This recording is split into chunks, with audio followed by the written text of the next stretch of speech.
Assalamualaikum warahmatullahi wabarakatuh.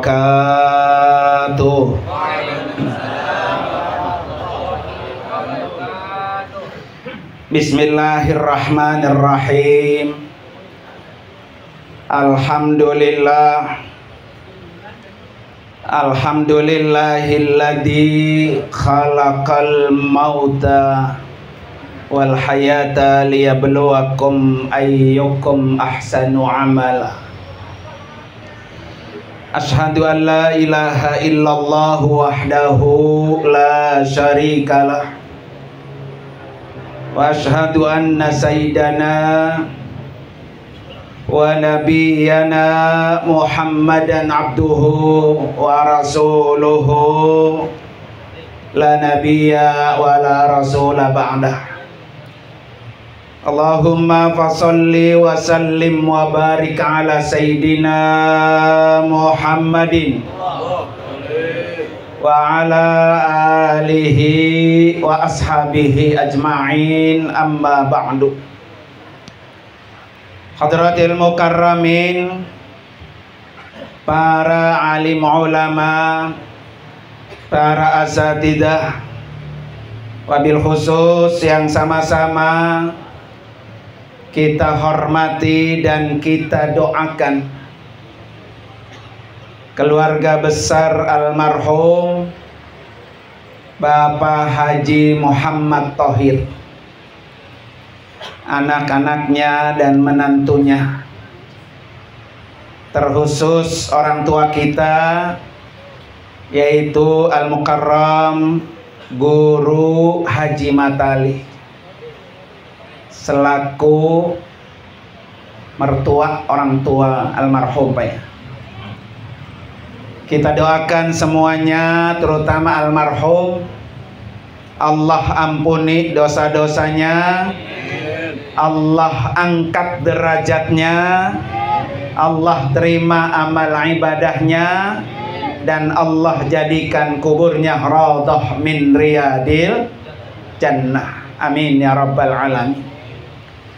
Yang sama-sama kita hormati guru kita Al-Mukarram Bapak Kiai Haji Taminuddin MSc, dan juga guru kita Al-Mukarram Bapak Ustadz Haji Mastur Umar SAG, guru kita Al-Mukarram Bapak Ustadz Haji Aminullah Asmawi MPDI, guru kita Al-Mukarram Bapak Ustadz Haji Kamaluddin MPDI, dan juga guru kita Al-Mukarram Bapak Ustadz Ali Ibrahim SPD, guru kita Al-Mukarram Bapak Ustadz Haitami MPD, dan juga Dr. SH, dan para orang-orang tua yang lain, yaitu juga termasuk guru kita Bapak Haji Syarifuddin dan juga Ustadz Lutfi ya.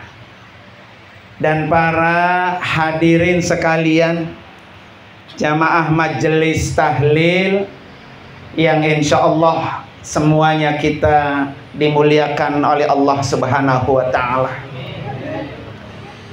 Malam ini alhamdulillah wa syukrulillah, kita sama-sama mengiringi doa telah kembali menghadap Allah. Saudara kita, tetangga kita, orang tua sudah 1 pekan Pak ya, meninggalkan dunia dan tidak akan kembali lagi. Yang pasti kita semua apa? Nyusul Pak ya. Dan malam ini pula kita bersaksi bersama Pak, almarhum min ahlil khair, almarhum min ahlil khair, almarhum min ahlil jannah. Amin ya rabbal. Para bapak hadirin sekalian, almarhum ini orang yang sangat familiar, ya, terutama di lingkungan at-taqwa ini Pak. sangat dikenal. Terkhusus malam ini, apapun Pak kekurangannya tidak boleh kita sebut-sebut. Ya, kata Nabi, kufu an masawihi. Kalau orang udah mati, nggak boleh kekurangannya, kejelekannya diungkit-ungkit. Yang dianjurkan oleh Nabi, uzkuru mahasina mautakum. Yang disuruh Nabi adalah sebut kebaikan-kebaikannya. Malam ini kita sebutin Pak ya, biar kita ketularan. Karena namanya orang Pak ya, lebih satu kurang apa? Satu, ada kurangnya, ada kelebihannya. Kelebihan-kelebihan almarhum ini bisa ditularkan buat kita yang hadir, terutama buat anak-anak mantunya Pak ya. Karena kalau diikutin Pak kelebihannya, almarhum yang di alam kubur dapat kiriman pahala karena kebaikannya diikuti. Para bapak hadirin sekalian, kelebihan pertama almarhum, kita sama-sama tahu beliau ini rajin sholatnya berjamaah. Ya, rajin bet Pak sholatnya berjamaah. Ini kalau kurang-kurang cinta Pak sama masjid Pak ya, kakinya berat melangkah, walaupun rumahnya di samping apa? Masjid. Iya, berat. Almarhum ini Masya Allah Pak, makanya almarhum ini bukan hanya mendapatkan pahala 27 derajat saja, bukan. Itu mah udah lumrah Pak ya. Orang berjamaah mendapatkan 27 apa? Derajat.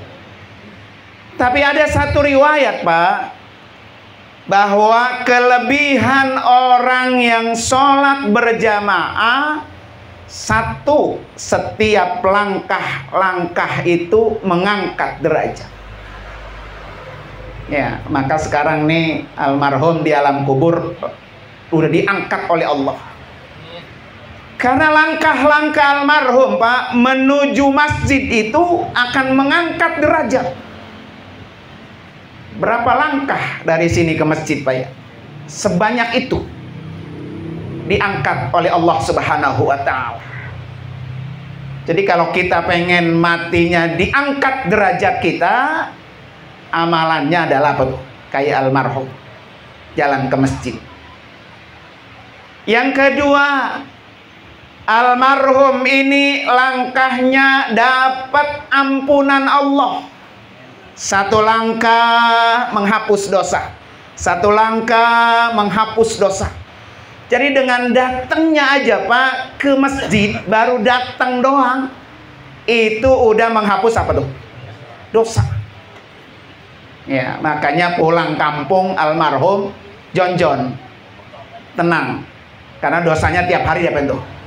Dihapus dengan langkah-langkah dia.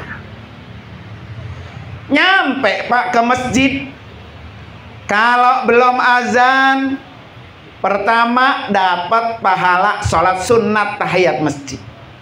Sebelum sholat sunat tahiyat masjid, dia sudah masuk niatin iktikaf. Selama di masjid udah dapat pahala iktikaf tiap waktu. Makanya orang Pak ya, sunnah ketika masuk masjid langsung niat apa? Iktikaf. Nawaitu an a'takifa fi hadal masjid ma dumtu fihi lillahi ta'ala. Begitu Pak. Sehingga lamanya, sebentarnya kita di dalam masjid udah dihitung dapat pahala apa tuh? Iktikaf. Kalau almarhum ini Pak belum azan, nunggu azan berkumandang, apa yang Nabi sebut? Dideketin sama malaikat Pak. Orang yang datang ke masjid belum azan, malaikat nyamperin orang itu, deketin.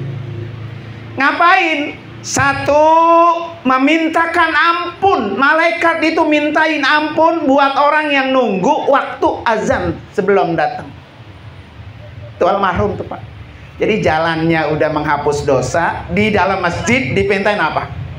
Dipintain ampunan oleh malaikat kepada Allah. Yang kedua, malaikat minta supaya segala taubat orang yang nunggu sholat jamaah dilaporin sama malaikat kepada Allah supaya taubatnya diterima. Nah, itulah kelebihannya Pak. Makanya kenapa kita kalau datang ke masjid usahain sebelum apa tuh? Azan berkumandang, biar poin-poin itu kita dapat. Nah ya, makanya kata mazhab Imam Syafi'i apa? Kalau pengen banyak Pak langkah kita menuju masjid, pengen banyak dosa kita dihapus, pengen banyak kita diistighfarkan, boleh orang kalau rumahnya dekat dengan masjid, langkah-langkahnya dihitung, suruh muter tuh muter.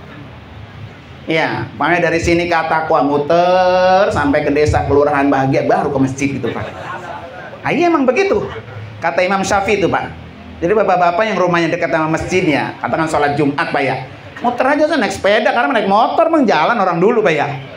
Naik motor sono terus sampai kemana? Desa Bahagia baru masuk masjid At-Taqwa.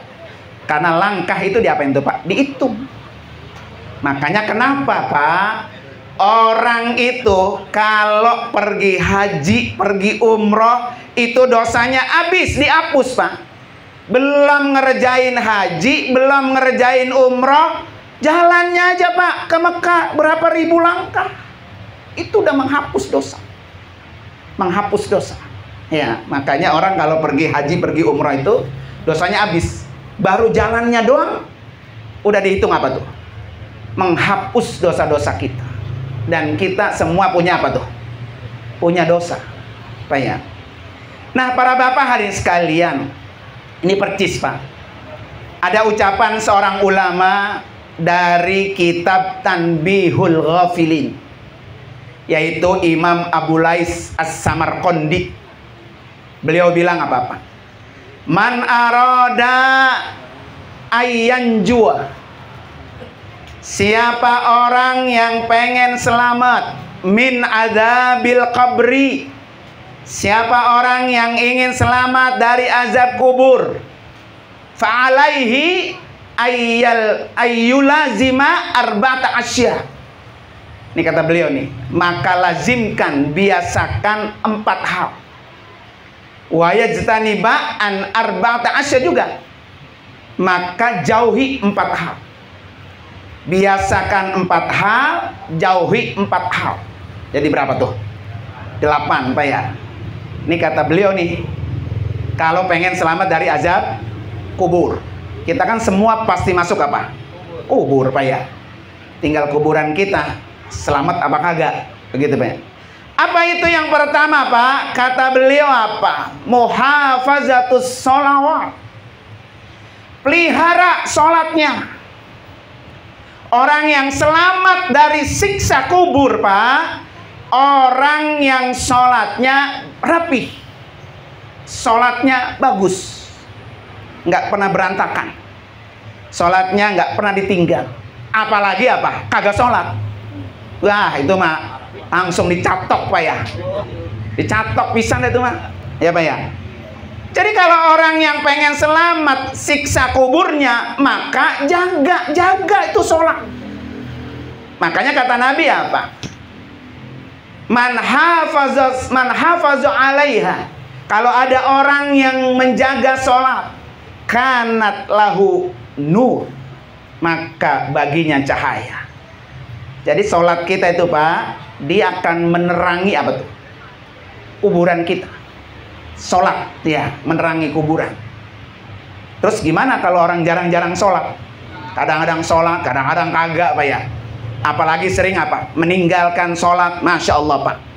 Maka kata Ibnul Qayyim Al-Jauziyah Pak ya, yang hari ini saya share tuh tulisannya di Facebook saya. Kata beliau apa? Orang mukmin yang meninggalkan sholat, dia sudah melakukan dosa besar. Terutama sholat yang fardu yang 5. Orang itu sudah melakukan dosa besar, dan besarnya dosa itu lebih besar daripada dosa merampok, lebih besar dari dosa berzina, lebih besar dari dosa menzolimi orang, lebih besar dari dosa menyakiti orang, lebih besar dari dosa apa? Mencuri. Nah, artinya apa, Pak? Orang berzina aja dosa kagak tuh, Pak? Wah, Bapak-bapak udah tahu semua tuh. Hukum orang berzina dosanya apa? Luar biasa, Pak ya.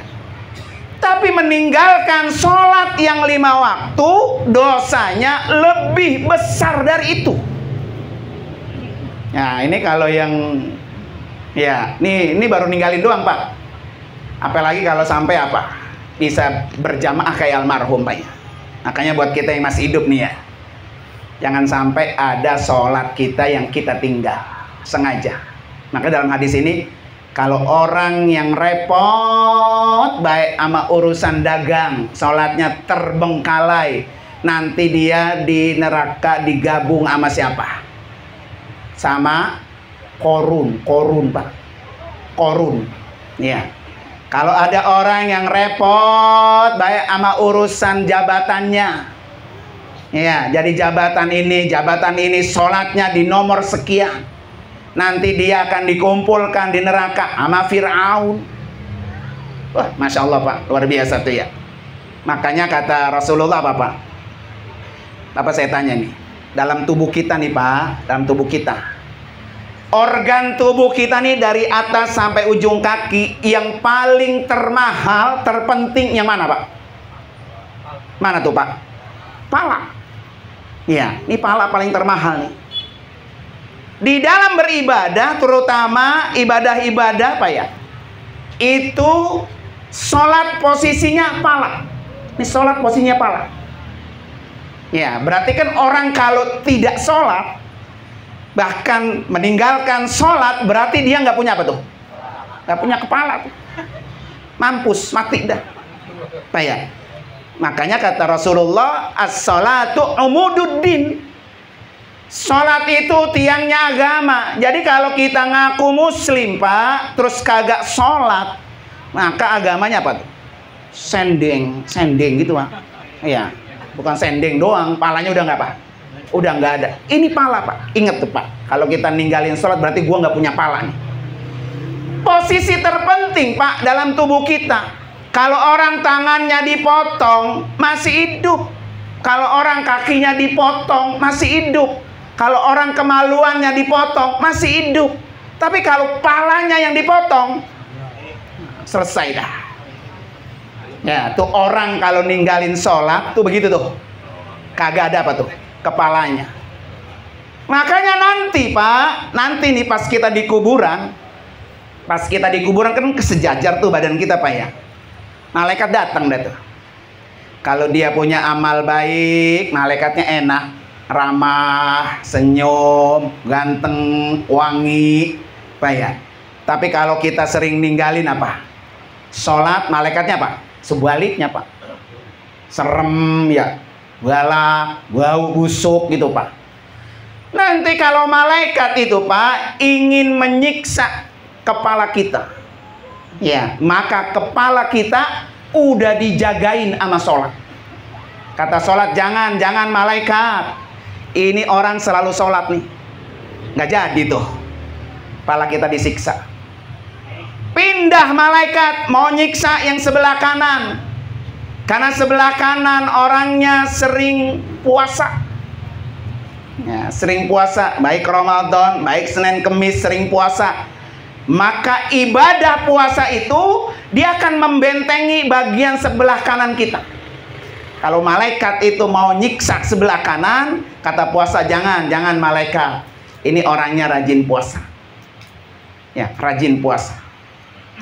Pindah itu ke sebelah kiri, ya. Kiri ini, Pak, adalah zakat, infak, sedekah. Almarhum termasuk yang rajin apa tuh? Sedekah, ya. Jadi kalau malaikat mau menyiksa yang sebelah kiri kita, dia udah dilindungi, Pak, sama zakat, infak, sedekahnya. Jangan disiksa. Karena orang ini rajin sedekah, orang ini rajin infak, orang ini selalu mengeluarkan zakat, maka infak dan sedekah itulah yang akan melindungi diri kita dari siksa kubur. Ya, tinggal dilakukan masing-masing dah. Ya, kalau pengen palanya kagak dicatok ular apa ya, berarti jangan pernah tinggalin apa tuh? Sholat, baik sholat yang 5 waktu maupun sholat-sholat yang lain.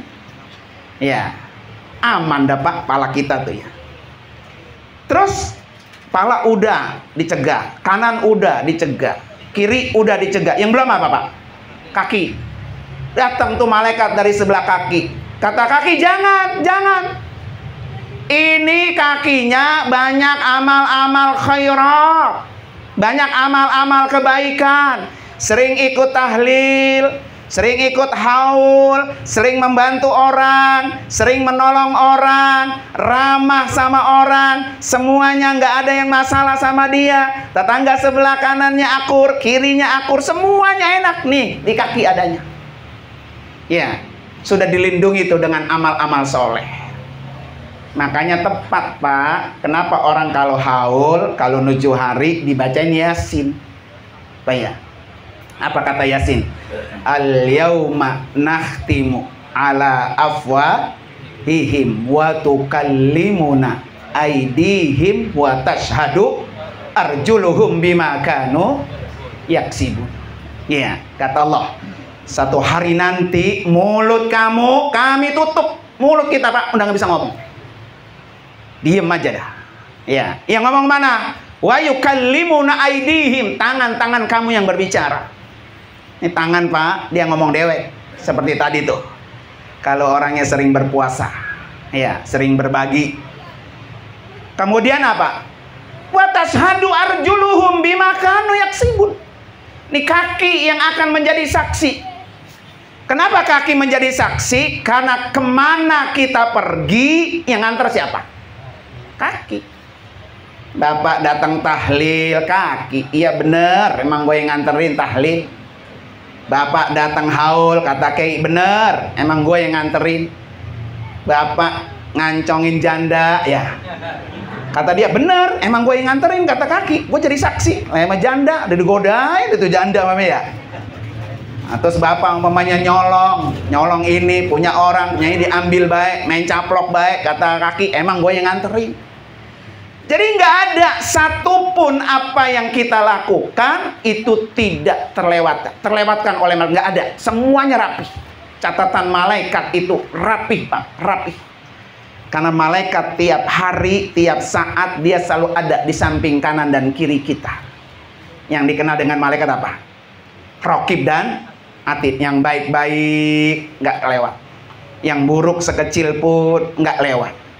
Nah, catatan itu Pak, yang tiap hari itu 24 jam dicatat oleh malaikat Raqib dan Atid. Kapan diserahin sama kita? Diperlihatkan Pak. Nah, yauma idzi yasdurunna su'astata. Tuh, pada hari kiamat. Yauma idzi yasdurunna su'astata. Pada hari kiamat itu kami hambur-hamburkan, kami buka semua kuburan-kuburan orang, semuanya kami bangkitkan pada hari itu. Kenapa Pak? Liyurau a'malahum, untuk memperlihatkan amal-amal mereka. Jadi hari itu tuh Pak, amal kita diapain tuh? Nih catatan lu nih, catatan lu kalau kata kita begitu ya. Maka dari situlah kata Allah, "Faman ya'mal misqala dzarratin khairan yarah." Kalau kita catatannya baik, walaupun kecil Pak, maka dialah akan diperlihatkan. "Faman ya'mal misqala dzarratin syarran yarah." Kalau amalnya buruk sekecil apapun, Allah perlihatkan, nggak ada yang kelewat. Itulah yang disebut hari kiamat. Ya, maka buat kita yang masih hidup Pak ya, kalau pengen selamat dari siksa kubur, satu, pelihara apa tuh? Sholat. Yang kedua apa Pak? Qiraatul Quran. Maka di kitab ya, orang mati dibacain Quran. Kenapa? Quran itu nur, akan menjadikan cahaya. Tadi kata guru kita, udah Allahumma inna ishtaraina, ya, udah kita tuker tuh kesalahan, dosa-dosa almarhum dengan apa? Bi khotamati Quran, apa 9 khotam Quran. Dia menjadi hijab, penghalang api neraka. Dia akan menjadi fida, dia akan penebus dari saksi neraka. Dia akan menjadi nur, mencahaya, memberikan jalan cerah buat orang yang sudah berada di alam kubur. Nah, luar biasa tuh. Makanya budaya kayak gini tuh, Pak. Jangan dikatain. Orang kalau mati pakai ditahlilin, buang-buang duit baik. Karena ada Pak orang, Pak, ama bini, ama lakinya bercerai gara-gara lakinya pulang bawa besek tahlil. Iya, karena bininya kagak suka. Siapa sih orang udah mati katanya pakai didoain, ditahlilin gitu. Bawa aja lu mati, cuma butuh kagak begitu, Pak ya. Soalnya rasain mati gitu. Jadi gara-gara pulang bawa besek sampai bercerai sama bininya, sama lakinya, Pak. Karena lakinya doyan apa? Tahlil, Pak ya. Nah ini jangan sampai tuh bini kita begitu tuh, Pak ya. Iya, kalau punya bini begitu, coba lu mati dah. Coba butuh kagak doa gua dari gua gitu, Pak ya. Jadi apa? Dibacain Quran. Yang ketiga, Pak, yang bisa menyelamatkan kita dari siksa kubur adalah as-sadaqah. Maka ada satu ayat apa? As-sadaqatu la tudfi'u harral kubur. Jadi sedekah itu, Pak, akan meredam, memadamkan panasnya kuburan. Ya, jadi kalau almarhum ini, Pak, termasuk rajin sedekah. Maka bapak-bapak ya, seapapun kita punya rezeki, kita sisihkan, Pak. Sedekah yang baik-baik. Kali kalau harian, Mak, kita nggak punya, mingguan dah, tiap Jumat, Pak ya. Malam ini, Pak, itu kenapa orang tahlil ada pacetannya? Ada kue, ada buah, ada besek dalam rangka sedekah untuk almarhum. Supaya sedekah yang dikeluarkan ini bisa meredam, memadamkan. Kalau almarhum punya apa tuh? Punya dosa, punya kesalahan. Ya, semakin banyak sedekahnya, maka semakin mematikan gitu. Makanya untuk anak-anaknya nih, Pak ya, jangan berhenti-berhenti. Supaya kuburannya siksanya padam, Pak, mati, berhenti. Dengan apa kuburan orang itu, Pak, siksaannya berhenti? Dengan doa. Jadi kalau anak-anaknya doain terus, maka yang di kuburan siksaannya berhenti. Dengan apa? Istighfar, istighfarkan terus, maka siksaannya berhenti. Sedekahkan terus, maka siksaannya berhenti. Kalau perlu kasih yang mengalir pahalanya, Pak, kayak wakaf gitu, Pak ya. Wakaf tanah kek, wakaf Quran kek, wakaf kipas angin kek, wakaf sanyo kek, nggak apa-apa. Ya, ini ada musola, ada masjid, belum punya sumur. Nih, saya wakafin atas nama almarhum, bikinin sumur, bikinin sanyo, Pak ya. Jangan orang sekarang sanyo yang di musola, Pak. Yang mau sanyo musola diapain? Ya ambil, Pak ya. Boro-boro mau ngambil apa, mau ngasih apa? Wakaf sanyo, malah sanyo di musola diapain? Diambil. Nah, ini nauzubillah ya, Pak. Jadi kalau pengen siksaan orang tua kita yang di kuburan berhenti, itu lakukan tuh. Istighfar, apa tuh, sedekah, kemudian bacain Quran. Ya. Maka kalau dia pengen terang, tambah terang gitu, Pak ya. Ibarat orang dulu mah, Pak, kayak punya pelita yang pakai sumbu, pakai minyak tanah. Nah, orang sekarang nggak ngalamin kali ya. Iya, pita apa, Guru? Ya, pokoknya pita yang pakai sumbu tuh. Kan kalau minyak tanahnya apa? Udah nirus kan, lah kriep mati. Ya, tunggingin tuh ya. Begitu ya. Ini sepikri ya, jangan sampai tuh orang tua cahaya kuburannya begitu tuh. Ya, belum habis, masukin lagi yang baru. Belum habis, masukin lagi minyaknya. Jadi itu terang-terang terus. Seneng dia, seneng di alam kubur. Alhamdulillah, anak-anak gua tinggal tambah baik. Iya. Apalagi tadi pengen punya cucu katanya, Pak. Ya, kita doain biar cepet, Pak ya. Nganten baru. Kemarin waktu saya tanya, saya tanya, bisa Kri? Nggak ketemu, kata guru, lo banyak, kata mana? Salah guru itu, Guru Amin. Tenang, saya pikir ada guru alim dulu ya. Dari mana? Kalau enggak dituntun kalau tuntun. Ya maklum, Pak, nganten baru. Itu original namanya begitu, Pak. Tadi kagak ketemu, Pak. Saya jadi tertawa geli. Tanya sama Icang tuh, Cang ketemu nggak, Cang? Ya. Halus sama Guru Amin, Mak. Apalagi bininya 2 ya, gampang dah tuh, Mak. Ya. Terus yang terakhir Pak, yang bisa menyelamatkan siksa kubur apa tuh Pak?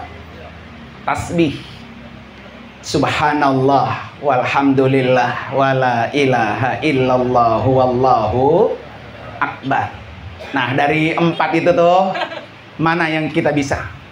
Ya, syukur-syukur semuanya. Baca Quran bisa Pak ya? Baca Quran sebisa kita Pak. Emang bisanya umpamanya Yasin, Waqiah, Tabarok, ya itu kita baca. Bahkan dalam riwayat Pak, surah Al-Mulk gitu Pak, surah Tabarok itu Pak, itu bisa menyelamatkan siksa kubur. Makanya di dalam Majmu' Syarif itu Pak, ada masuk surah Tabarok tuh. Karena surah Tabarok Pak, kalau dibaca, itu dia akan menyelamatkan orang yang membacanya dari siksa kubur. Nah, boleh tuh Pak dibaca tiap hari. Ya, Tabarok. Ini kadang-kadang kita nyari bacaan-bacaan yang datangin harta doang. Waqiah, baca ulang-ulang Pak ya. Pengen dapat apa? Dapat harta, dapat kaya. Tapi lupa dia kalau nanti di kuburan nggak ada yang nyelamatin. Maka boleh surah Tabarok kita apa? Wiridin kita baca, karena dia akan bisa menyelamatkan apa? Kita dari siksa kubur. Dah, segitu aja Pak ya. Lewat dia milih sama Guru Taminuddin ya. Insya Allah nanti yang 4 berikutnya kalau ada waktu kita ketemu lagi. Ya, terima kasih dan mohon maaf, mudah-mudahan ada manfaatnya. Mari sama-sama baca Fatihah 1 kali lagi untuk almarhum. Ya, biar almarhum tambah girang, tambah senang, dihapus dosa-dosanya. Allah jadikan kuburnya aroma taman-taman surga. Ala hadini al-Fatihah. A'udzubillahi minasyaitonirrajim. Bismillahirrahmanirrahim. Alhamdulillahirabbil alamin arrahmanir rahim maliki yaumiddin. Iyyaka na'budu wa iyyaka nasta'in ihdinas siratal mustaqim siratal ladzina an'amta 'alaihim ghairil maghdubi 'alaihim waladdallin. Amin. Terima kasih Bapak-bapak. Mohon maaf kalau ada yang kurang. Hadanallahu wa iyakum ajmain. Assalamualaikum warahmatullahi wabarakatuh.